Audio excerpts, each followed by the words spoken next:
ଅଟାରେ ତ ଆପଣମାନେ ବହୁତ ଥର ଜଳଖିଆ ବନେଇ ଖାଇଥିବେ, କିନ୍ତୁ ଏଇ ଜଳଖିଆଟି ଥରେ ଘରେ ବନାନ୍ତୁ, ସବୁବେଳେ ବନେଇ ଖାଇବାକୁ ଇଚ୍ଛା ହେବ। ବହୁତ କ୍ରିସ୍ପି ରହିବ, ଟେଷ୍ଟି ରହିବ ଆଉ ଖାସ୍ତା ବି ରହିବ। ଆପଣମାନଙ୍କୁ ପାଖରୁ ବି ଦେଖୁଛି, ଦେଖନ୍ତୁ ମୁଁ ଖଣ୍ଡ କରି ବି ଦେଖୁଛି କେତେ କ୍ରିସ୍ପି ବନିଛି। ବାହାରୁ ସେ ଖଣ୍ଡ କରିଲେ ବି ଦେଖନ୍ତୁ ସ୍କ୍ରାଚ୍ ଆସୁଛି। ବହୁତ ବଢ଼ିଆ ଗୋଟେ ରେସିପି ବନିକି ରେଡ଼ି ହେବ। ତ ଆପଣମାନେ ଫୁଲ୍ ଭିଡ଼ିଓକୁ ୱାଚ୍ କରନ୍ତୁ। ଆଉ ପୁଣି ଦେଖନ୍ତୁ ତା ଉପରେ ପୁରା କେତେ ଗୁଡ଼ାକ ଲେୟର୍ ବି ଆସିଛି। ତ ପୁଣି ଦେଖନ୍ତୁ ଭିତରେ ପୁଣି ଅଛି ତା'ର ଆଳୁର ଷ୍ଟଫିଂ। ତ ଫୁଲ୍ ଭିଡ଼ିଓକୁ ୱାଚ୍ କରନ୍ତୁ, କେମିତି କ'ଣ ବନୁଛି ଜାଣିପାରିବେ, ଘରେ ଇଜିଲି ପ୍ରସ୍ତୁତ କରିପାରିବେ।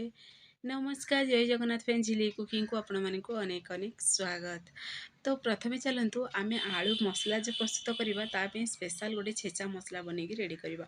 ଏଠି ଦେଖନ୍ତୁ କିଛି ନେଇଛି, ଏଠି ମୁଁ ଧନିଆ ପତ୍ର, ପୁଣି ନେଇଛି ଅଳ୍ପ ଟିକେ ଅଦା, କଞ୍ଚା ଲଙ୍କା, ଜିରା, ଧନିଆ ନେଇଛି। ଯେତିକି ଆପଣମାନେ ଆଳୁ ମସଲା ବନେଇବାକୁ ଚାହିଁବେ ସେ ଅନୁସାରେ ତା'ର ଛେଚା ମସଲାଟି ରେଡ଼ି କରିବେ। ଏଠି ଛେଚିକିରି ବି ଆପଣମାନେ ମସଲା ବନେଇ ପାରିବେ, କିନ୍ତୁ ମୁଁ ମିକ୍ସରରେ ଆକୁ ପୁରା ଖଦରା ପେଷ୍ଟ ବନେଇଛି। ଅଧିକ ପେଷ୍ଟ ହିଁ ସେଥିରେ ବନେଇନି ମୁଁ। ତ ଦେଖିବେ ଛେଚିକି ଯଦି ବନେଇବା ଦ୍ୱାରା ମସଲାଟି ବି ବହୁତ ବଢ଼ିଆ ଫ୍ଲେଭର୍ ଆସେ। ତ ମୁଁ ଏଠି ବିନା ପିଆଜ ରସୁଣ ବନେଇଛି, ତ ଏଠି ମୁଁ ପିଆଜ ରସୁଣକୁ ସ୍କିପ୍ କରିଦେଇଛି। ଆପଣମାନେ ଚାହିଁଲେ ଏଠି ପିଆଜ ରସୁଣକୁ ବି ଏଡ଼୍ କରିପାରିବେ। ତ ପୁଣି ଦେଖନ୍ତୁ ଏଠି ନେଇଛି ହାଫ୍ ଗିନା ମୁଁ ନେଇଛି ଅଟା, ହାଫ୍ ଗିନା ମଇଦା, ଗୋଟେ ଗିନା ମଇଦା ଟୋଟାଲ୍ ମୁଁ ନେଇଛି, ମାନେ ଦୁଇଟା ଯାକ ମିକ୍ସ କରିକିରି ଗୋଟେ ଗିନା ନେଇଛି। ପୁଣି ଆପଣମାନେ ଚାହିଁଲେ ଜୁଆଣି ବି ଏଡ଼୍ କରିପାରିବେ। ମୁଁ ହାଫ୍ ଚାମଚ ଏଥିରେ ଜିରା ଏଡ଼୍ କରିଛି, ଆଉ ସ୍ୱାଦ ଅନୁସାରେ ଦେଇଛି ଲୁଣ। ପୁଣି ଯେମିତି ଖାସ୍ତାଟା ଆମର ପରଫେକ୍ଟ ହେବ, ଯେମିତିକି ଯେହେତୁ ଆମେ ଆଳୁ କଚୁଡ଼ି ବନାଉଛନ୍ତି, ସେ ଯେମିତି କଚୁଡ଼ି ଗୁଡ଼ାକ ପୁରା ବେଲୁନ୍ ଭଳି ଫୁଲି ଫୁଲି ପୁରା ଫୁଲା ଫୁଲା କଚୁଡ଼ି ବନିବ। ତ ଦେଖିବେ ଖାସ୍ତା ଯଦି ଠିକ୍ ହେବ ନା, ତାହେଲେ ପରଫେକ୍ଟ ବନିକି ରେଡ଼ି ହେବ।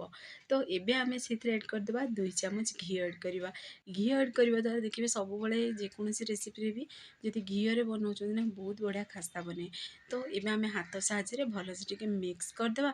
ଯେମିତିକି ଆମେ ମୁଠା ବନେଇବା ନା, ସେ ମୁଠା ବନେଇ ହେଉଥିବ, ତ ଜାଣିଦେବେ ଯେ ଖାସ୍ତାଟି ଏଠି ପରଫେକ୍ଟ ହେଇଛି। ଆପଣମାନେ ଚାହିଁଲେ ଗରମ ଗରମ ଘିଅ ବି ଏଡ଼୍ କରିପାରିବେ, ନହେଲେ ଗରମ ତେଲ ବି ଏଡ଼୍ କରିପାରିବେ। ତ ମୁଁ ଏଠି ଥଣ୍ଡା ଘିଅ ହିଁ ଏଡ଼୍ କରିଛି। ପୁଣି ଥରେ ଟିକେ ଭଲସେ ଆକୁ ମିକ୍ସ କରିକି ଦେଖନ୍ତୁ ଏଇଭଳି ପ୍ରୋସେସ୍ ପର୍ଯ୍ୟନ୍ତ ତାକୁ ମିକ୍ସ କରୁଥିବେ। ଇଏ ମିକ୍ସ କରିକି ପୁରା ମୁଠା କରିବେ, ଦେଖିବେ ମୁଠା ବନି ହେଉଛି। ପରଫେକ୍ଟ ଖାସ୍ତାଟି ବନି ସାରିଲାଣି। ଆମେ ସେଇଥିରେ ଏଡ଼୍ କରିଦେବା ପାଣି। ପାଣିକୁ ଏଡ଼୍ କରି ଯେମିତି ଆପଣମାନେ ଅଟା ପାଇଁ ଚକୁଡ଼ୁଛନ୍ତି ଡୋ, ସେଇଭଳି ହିଁ ପ୍ରୋସେସ୍ରେ ଗୋଟେ ଡୋ ବନେଇକି ରେଡ଼ି କରିବେ। ତ ଗୋଟେ ଥରେ ପାଣି ଏଡ଼୍ କରିବେନି, ଅଳ୍ପ ଅଳ୍ପ ପାଣି ଏଡ଼୍ କରିକି ଗୋଟେ ଡୋ ବନେଇକି ରେଡ଼ି କରିବେ। ଅଧିକ ହାର୍ଡ଼ ନାହିଁ କି ଅଧିକ ସଫ୍ଟ ନାହିଁ, ସେଇଭଳି ଗୋଟେ ଡୋ ଦରକାର। ତ ଦେଖନ୍ତୁ ଏଠି ଗୋଟେ ଡୋ ବନିକି ଆମର ରେଡ଼ି ହେଇସାରିଲାଣି। ଅଧିକ ଦେଖନ୍ତୁ ହାର୍ଡ଼ ନାହିଁ କି ଅଧିକ ସଫ୍ଟ ନାହିଁ, ଏଇଭଳି ଗୋଟେ ଚିକନା ଡୋ ବନେଇକି ରେଡ଼ି କରିବେ।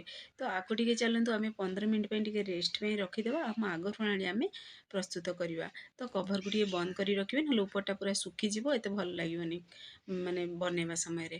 ତ ପୁଣି ଦେଖନ୍ତୁ ଏଠି ନେଇଛି, ଯେହେତୁ ଆମେ ଆଳୁ ମସଲା ବନେଇବା, ଆଳୁ ମସଲା ବଦଳରେ ଆପଣମାନେ ଏଠି ଗ୍ରୀନ୍ ମଟର ବି ନେଇକରି ବନେଇ ପାରିବେ। ଯେକୌଣସି ଭେଜିଟେବୁଲ୍ ଆପଣମାନଙ୍କୁ ପସନ୍ଦ ପୁର ଦେଇକରି ବନେଇ ପାରିବେ। ତ ମୁଁ ଯେହେତୁ ଆଳୁ କଚୁଡ଼ି ବନାଉଛି, ନହେଲେ ମୁଗ ଡାଲି କି ବୁଟ ଡାଲିରେ ବି ତା'ର ଷ୍ଟଫିଂଟା ବନେଇ ପାରିବେ ବା ପୁରଟା। ତ ଦେଖନ୍ତୁ ଏ ଆଳୁ କ'ଣ କରିବେ, ଯେହେତୁ ବହୁତ ଗରମ ଅଛି, ଦେଖନ୍ତୁ ମୁଁ ଧରି ବି ପାରୁନି ଏତେ ଗରମ ଅଛି।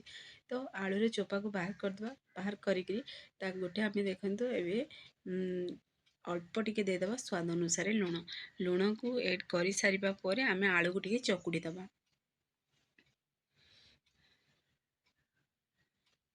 ଯେହେତୁ ବହୁତ ଗରମ ଅଛି, ମୁଁ ସେଇଥିପାଇଁ ଏଇଭଳି ହେଲ୍ପ ନେଇକିରି ମୁଁ ସେଇଥିରେ ଚକୁଡ଼ୁଛି।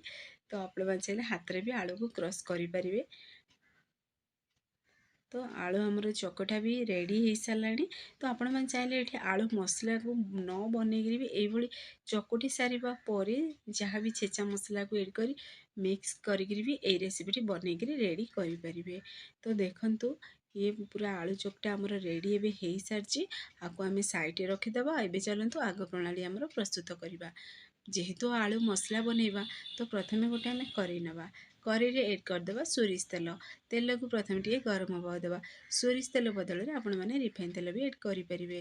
ତେଲ ପୁରା ଗରମ ହେଇସାରିବା ପରେ ଆମେ ଯେଉଁ ମାନେ ଖଦରା ପେଷ୍ଟ ବନେଇକି ରଖିଥିଲେ ମସଲାଟା, ସେ ଏଥିରେ ଆଉ କିଛି ବି ଏକ୍ସଟ୍ରା ମସଲା ଆମେ ଏଡ଼୍ କରିବାନି।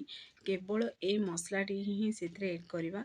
एड करी आउ टिके फ्लेवरफुल बनइबे केवल जमती सुंदर देखा हलदी ही दबा ये हाफ चामच आ पुणी अल्प टिके ही गरम मसला एड कर पूरापूरी ऑप्शनल अच्छी किंतु बिल्कुल भी मसला पकेबेनि भी ना ताहले भी देखिए बहुत बढ़िया ये आलू मसला रेसिपी बनिकी रेडी हुए। ये मसला रेसिपी आलू मसलार आपण मैंने रुटी सहित भी खाइबे बहुत बढ़िया लगे कि भात सहित भी खातु भात डाली आलू मसला बहुत बढ़िया टेस्टी लगे।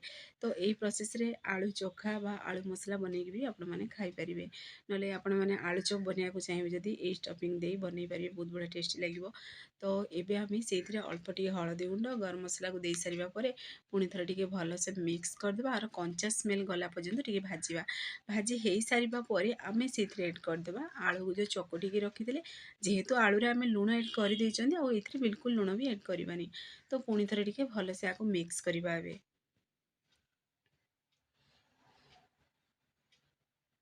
तो देखो ये प्रोसेस टे मिक्स करदे जेहेतु आम ये धनिया पत्र एड करते कंचा लंका एड करते तो से देखो केते बढ़िया पूरा कलर आसी पूरा ग्रीन ग्रीन कलर आसी।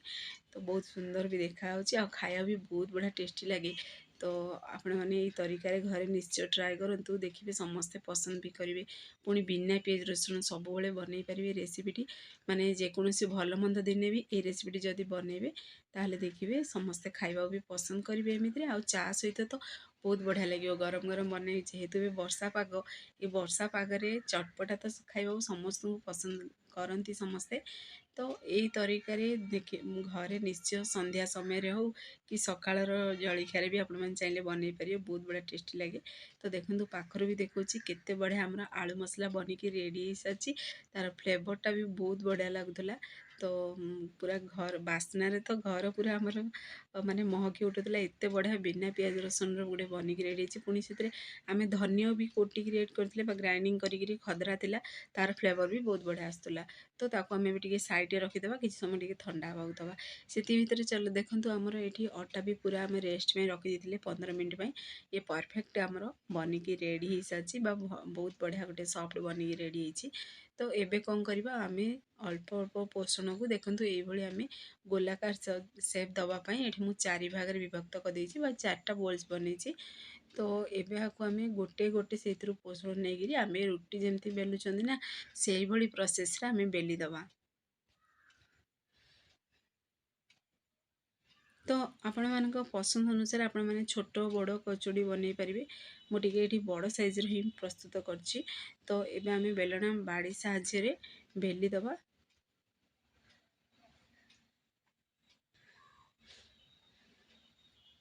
आपण मैंने जदि फुल वीडियो को वाच करके बनइबे ना परफेक्ट बनिबो प्रथम थर भी बनाऊँ ना बहुत बढ़िया बनिकी रेडी हुए ये रेसिपीटी। तो देखो ये मुझे बेलिकी रेडी कर सारी केते बड़ पूरा गोलाकार गोटे बन रेडी हो रुटी भली। तो मुझे अधिक पतला बनईनी जमी रुटी बेलुं ना से प्रोसेस ही बेलिबे। तो बेली सारा पर तो चलतु एबे गोटे आम प्लेट को बाहर करके रखीदबा।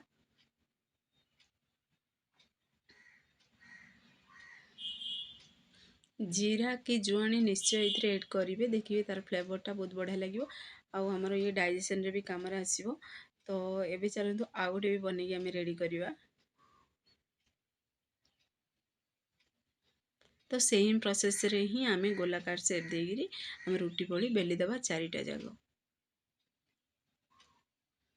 ये बनइबाटा फ्रेंड्स बहुत इजी किंतु टे बनइबा को टाइम लगे जेहेतु अध घंटा लगे ये पूरा स्लो आंच रे बनिकी रेडी हुए जमी आपण मैंने सिंगड़ा बनाऊँ से ही प्रोसेस रे ये बनिकी रेडी हुए से टे अधिका टाइम लगे किंतु पूरा पूरी इजी प्रोसेस रे आपण मैंने ये रेसिपी घरे बनइकी रेडी करें।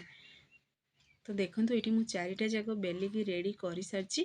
तो प्रथम आम गोटे गोलाकार नवा गोटे रुटी को नवा नहीं सारापर देखो ये प्रोसेस रे अल्प टिके तेल आम 4 साइड पूरा ब्रश साहाଯ୍य ग्रीस करदे जमीती कि पूरा रुटी उपरे पूरा तेलर कोटिंग रहिबो। देखो तेल कि घी आपण मैंने जहाँ भी दे पारे ना घी तेल कि अटा को देखिए मिक्स करदे गोटे पेस्ट बनईकरी भी से पेस्टा भी ता उपरे एड करें। किंतु देखिए मत टी ही प्रोसेसटा इजी लगे कहीं तेल अल्प टिके से ग्रीस करदे अल्प टिके अटा हो मैदा हो ग्रीस करदे तो से परफेक्टली पूरा इजिली बनिकी रेडी हो जाए। तो मत पेस्टा माने बनैला माने कौन हुए ना मत हाथ को पूरा चिपकी जाए आउ एत भल लगे मुझे सब यही प्रोसेस ही बनाए।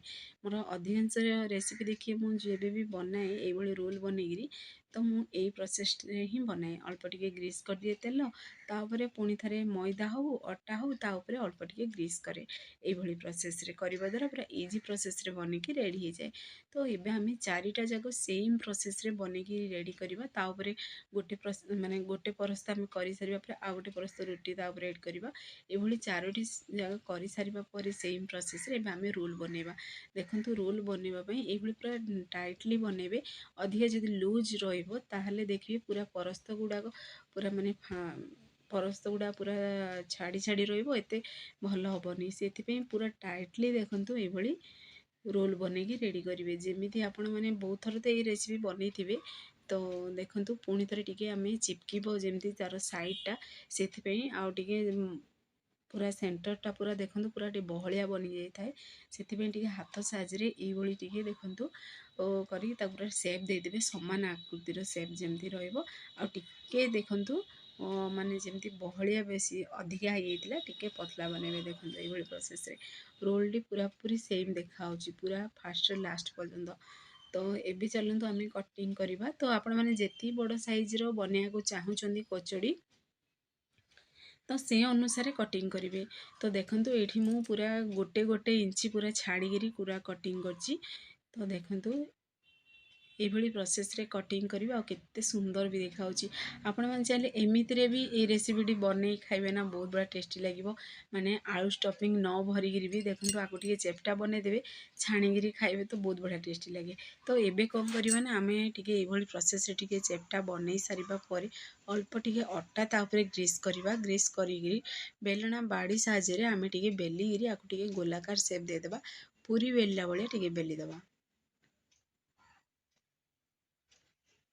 यही बेलिबा द्वारा कौन हम ना आमको ता भितर आलू पुरटा भरवे बहुत हेल्प मिले। देखो ये प्रोसेस आम गोलाकार बेली सारे केते गुड़ा लेयर भी देखा देखूँ आपण मन पाखर देखुची ये लेयर बाहर द्वारा कौन हम माने एमती भी आपण मैंने कचोड़ी जमी मंडा पिठार जमी पुर भरचुं से प्रोसेस रे यही सब प्रोसेस न करी भी आपण मैंने डायरेक्ट पुर भरी पारे। किंतु देखिए यही प्रोसेसटा करने द्वारा कौन हम ना तार ऊपर आपण मानक देखली केते गुड़ाक लेयर जो बाहर से लेयर गुड़ाक देखिए माने टे बहलिया लगे क्रिस्पी लगे और खाया पूरा टेस्टी भी लगे और देखिए भी सुंदर लगे। तो देखो ये जमी मोमो को पैक कर से प्रोसेस रे पैक करदे मंडा पिठा को जो भाई आपण मैंने पैक कर सेम प्रोसेस रे पैक कर सारा पर टी आपको आम काकरा को सेप देला भाया देखो काकरा पिठा जमी सेप दिखती ना से प्रोसेस रे आम सेप दे चेपटा बनईदबा ये प्रोसेस आम सबूतक बनईकि रेडी करवा। तो गोटे बनी सारा तो ये चलते गोटे प्लेट आम रखीदबा। तो केते सुंदर देखा देखो पाखर देखुची आपण मानू तो सेम प्रोसेस रे सब बनईकि रेडी करदेवा। तो आ गोटे भी आपण मानक देखी दूची तो पुणी थे सेम प्रोसेस अल्प टे अटा उपर एड करवा पुणी थे आम बेलना बाड़ी साहाଯ୍य टे बेलीदबा।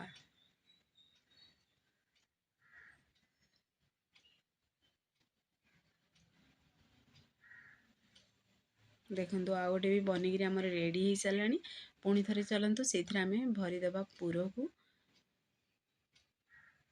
देखो देखो पाखर केते गुड़ाक पूरा माने लेयर बाहर गोलाकार सेप देगी। तो ये लेयर गुड़ाक देखा ना एमती देखिए माने पूरा भीतर पर्यंत तेल जीव आ बहुत बढ़िया क्रिस्पी हम जदि ए लेयर टी गोटे बाहरी थी। तो देखिए खाया पूरा टेस्टी लगे ना आपण मैंने चाहिए डायरेक्ट भी गोलाकार सेप छोट छोट करके आलू स्टफिंग को भरिकी आपण मैंने पैक करेंगे डायरेक्टली भी बनई पारे एक कचोड़ी रेसिपीटी। किंतु मुझे टेस्टी लगे टेस्ट को तार बढ़ापी ये सब प्रोसेस बनई आमती सुंदर भी देखा। तो देखो पुणी थे ये प्रोसेस टी मोड़ीकी पूरा ताकू गोलाकार सेप देदेवे दे सारापर अल्प टे ये देखो चेपटा बनईदेवे केते सुंदर भी देखा देखो पाखर देखा। यही रेसिपीटी बनवाई मत पूरा 40 ମିନିଟ୍ ଲାଗିଥିଲା। ଯେହେତୁ ବହୁତ ସାରା ବନିଲା, ପୁଣି ଦେଖନ୍ତୁ କେତେ ଗୁଡ଼ାକ ମାନେ ବନେଇବାକୁ ପଡ଼େ ଏଇଭଳି ପ୍ରୋସେସ୍ ଟିକେ ଲେୟର୍ ବନେଇକିରି, ତ ଟିକେ ଟାଇମ୍ ଲାଗିଥିଲା ମୋତେ। ତ ସେମ୍ ପ୍ରୋସେସ୍ରେ ଆମେ ସବୁ ବନେଇକି ରେଡ଼ି କରିଦେବା। ପୁଣି ଥରେ ଟିକେ ଚେପ୍ଟା ସେପ୍ ଦେଇଦେବା। ଦେଇସାରିବା ପରେ ପୁଣି ଥରେ ଆମେ ପ୍ଲେଟ୍ରେ ରଖିଦେବା। ତ ଆକୁ ଆମେ ଏବେ ସାଇଡ଼୍ରେ ରଖିଦେବା। ଦେଖନ୍ତୁ ସେମ୍ ପ୍ରୋସେସ୍ରେ ସବୁତକ ମୁଁ ବନେଇ ସାରିଲି, ଗୋଟେ ପ୍ଲେଟ୍ରେ ବି ରଖିଦେଇଛି। ତ ଏବେ ଚାଲନ୍ତୁ ଆମ ଆଗ ପ୍ରଣାଳୀ ଆମେ ପ୍ରସ୍ତୁତ କରିବା। ପ୍ରଥମେ ଗୋଟେ କରେଇ ନେବା, କରେଇକୁ ଟିକେ ଗରମ ହେବାକୁ ଦେବା। ଗରମ ହେଇସାରିବା ପରେ ଆମେ ସେଇଥିରେ ଏଡ଼୍ କରିଦେବା ରିଫାଇନ୍ ତେଲ। ରିଫାଇନ୍ ତେଲ ଗରମ ହେଇଛି ନା ନାହିଁ ଟିକେ ଚେକ୍ କରିବା ପାଇଁ ଆମେ ଅଳ୍ପ ଟିକେ ଅଟାର ପୋଷଣ ସେଇଥିରେ ଏଡ଼୍ କରିବା। ତ ଦେଖନ୍ତୁ ଛୋଟ ଛୋଟ ପୁରା ବବଲ୍ସ ଆସୁଛି, ତ ଜାଣିଦେବେ ଯେ ତେଲଟି ଏଇ ରେସିପି ପାଇଁ ପରଫେକ୍ଟଲି ଗରମ ହେଇସାରିଛି। ତ ଦେଖିବେ ତେଲ ହାଲକା ଉଷୁମ ଥିବ ହିଁ ସେଇଥିରେ ଏଡ଼୍ କରିବେ। ଏଥିରେ ଏଡ଼୍ କରିବା ଦ୍ୱାରା କ'ଣ ହେବ ନା ଇଏ ପରଫେକ୍ଟଲି ପୁରା ସିଝିବ ଆଉ କ୍ରିସ୍ପି ବି ବନିବ। ତ ଫାଷ୍ଟରୁ ଲାଷ୍ଟ ପର୍ଯ୍ୟନ୍ତ ମାନେ ବନିଲା ପର୍ଯ୍ୟନ୍ତ ଏ ସ୍ଲୋ ଆଞ୍ଚରେ ହିଁ ବନେଇବେ। ତ ଦେଖିବେ ବହୁତ ବଢ଼ିଆ ପୁରା ଖାସ୍ତା ବନିକି ରେଡ଼ି ହୁଏ ଆଉ ବହୁତ ବଢ଼ିଆ କ୍ରିସ୍ପି ଥାଏ। ବହୁତ ଖାଇବାକୁ ବି ଟେଷ୍ଟି ଲାଗିବ ଆଉ ଫୁଲିବ ବି ସିଏ। ମାନେ ଯେତିକି ବଡ଼ ଦେଖନ୍ତୁ କ୍ୱାଣ୍ଟିଟି ଆମେ ଏଡ଼୍ କରୁଛନ୍ତି, ପୁରା ସ୍ଲୋ ଆଞ୍ଚରେ ବନେଇବା ଦ୍ୱାରା ସେ ଟିକେ କଚଡ଼ିଟା ବି ଫୁଲେ ଆଉ ଖାଇବାକୁ ପୁରା ଟେଷ୍ଟି ବି ଲାଗିବ। ଦେଖନ୍ତୁ କେତେ ସୁନ୍ଦର ପୁରା ଫୁଲା ଫୁଲା କଚଡ଼ି ଆମର ବନି ବି ସାରିଲାଣି। ଗୋଟେ ସାଇଡ଼୍ଟି ମୁଁ ଓଲଟେଇ ଦେଲି। ତ ଏଇଭଳି ପ୍ରୋସେସ୍ରେ ଓଲଟଉଥିବେ, ପୁଣି ଥରେ ଆଉ ଗୋଟେ ସାଇଡ଼୍ଟି ସିଝିବାକୁ ଦେବେ। ସେଇ ପ୍ରୋସେସ୍ରେ ବନେଇକିରି ସବୁ ରେଡ଼ି କରିବେ।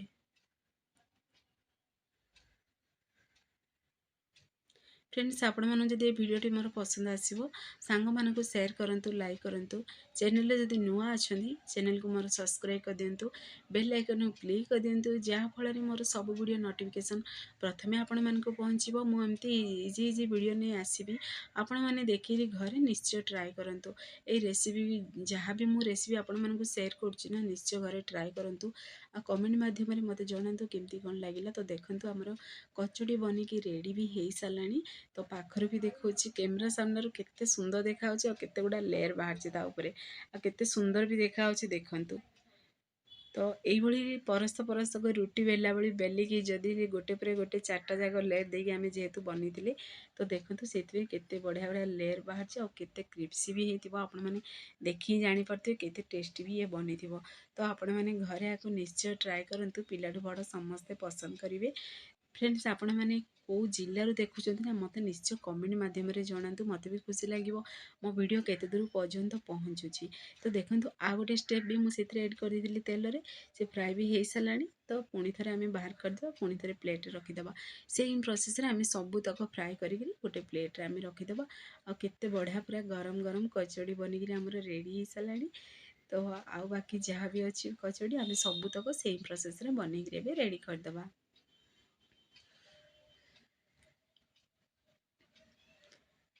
ଫ୍ରେଣ୍ଡସ୍, ଆପଣମାନେ ତ ଭିଡ଼ିଓ ଦେଖୁଛନ୍ତି କିନ୍ତୁ ସବସ୍କ୍ରାଇବ୍ କରୁନାହାନ୍ତି।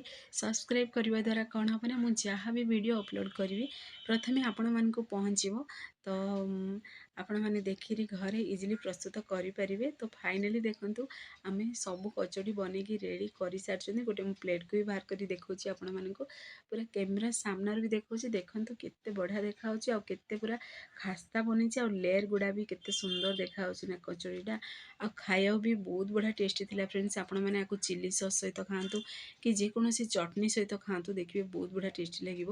ତ ଆପଣମାନଙ୍କୁ ପାଖରୁ ବି ଦେଖାଉଛି, ଦେଖନ୍ତୁ କେତେ ବଢ଼ିଆ ବନିଛି। ବହୁତ ଗରମ ଅଛି, ମୁଁ ତାକୁ ଖଣ୍ଡ ବି କରିପାରୁନି ଆଉ ଏତେ କ୍ରିସ୍ପି ବନିଛି ନା। ତ ଦେଖନ୍ତୁ ଆପଣମାନେ ଦେଖିକି ଜାଣିପାରୁଥିବେ ଖଣ୍ଡ ହେଲା ସମୟରେ ବି ସେ କେତେ ଗୁଡ଼ା ସ୍କ୍ରାଚ୍ ଆସୁଛି। ତ ଦେଖନ୍ତୁ ପାଖରୁ ଆପଣମାନଙ୍କୁ ଆଉ ଗୋଟେ ମୁଁ ଖଣ୍ଡ କରିକି ଦେଖାଇ ଦେଉଛି, କେତେ ବଢ଼ିଆ ବନିକି ରେଡ଼ି ହେଇଛି। ପୁଣି ତା ଭିତରେ ଆଳୁ ପୁର, ପୁରା ଗ୍ରୀନ୍ ଗ୍ରୀନ୍ ଆଳୁ ପୁର, ବହୁତ ବଢ଼ିଆ ଟେଷ୍ଟି ଲାଗୁଥିଲା। ତ ଆପଣମାନେ ଘରେ ଆକୁ ନିଶ୍ଚୟ ଟ୍ରାଏ କରନ୍ତୁ। ତ ପାଖରୁ ବି ଦେଖାଉଛି, ଦେଖନ୍ତୁ କେତେ ସୁନ୍ଦର ଦେଖାହେଉଛି। ଆଉ ଆ ସହିତ ଆପଣମାନେ ଦହି କି ଖଟା ଚଟଣି କିଛି ବି ଯଦି ପକେଇକି ଖାଇବେ ନା, ବହୁତ ବଢ଼ିଆ ଟେଷ୍ଟି ଲାଗେ। ତ ଆପଣମାନେ ଏ ତରିକାରେ ନିଶ୍ଚୟ ଟ୍ରାଏ କରନ୍ତୁ, ଛୁଆମାନଙ୍କର ଟିଫିନ୍ ବକ୍ସରେ ବି ଦିଅନ୍ତୁ। ଦେଖନ୍ତୁ ବିଲକୁଲ ଅଏଲି ବି ଲାଗୁନି, ଆପଣମାନେ ଦେଖିକି ଜାଣିପାରୁଥିବେ। ଯେହେତୁ ଖାସ୍ତା ହେଇଛି ପୁଣି ଅଟା ମଇଦା ମିକ୍ସରେ ହେଇଛି, ତ ବିଲକୁଲ ଅଏଲ୍ ନାହିଁ। ତ ଆପଣମାନେ ଟ୍ରାଏ କରନ୍ତୁ। ସେ ପର୍ଯ୍ୟନ୍ତ ରହୁଛି, ପୁଣି ଏକ ନୂଆ ରେସିପି ନେଇ ଆସିବି।